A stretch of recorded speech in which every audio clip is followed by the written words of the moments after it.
Luto-luto muna ako ng pansit canton. Ayan po. Yan, ito. Naluto na naman yung ulam ng mga aso yan. Chicken head. May halo yan, liver po.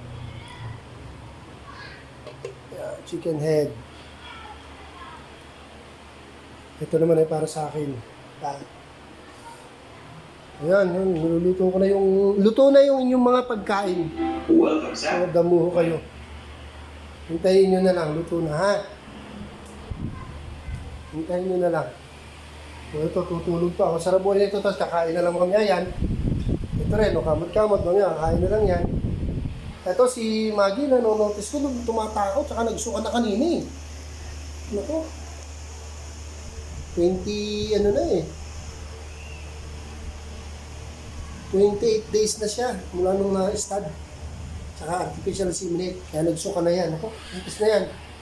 Buntis na yan. Di ba, Pikas? Buntis na? Di ba? Ano sumagot? Di ba, Kotan? Walang iyakin. Bagay, pag sumagot kayo, tatakbo ko eh. Hindi, okay na yan. Hoy, buntis na na ha. Hoy. Thank you for watching mga kadogo.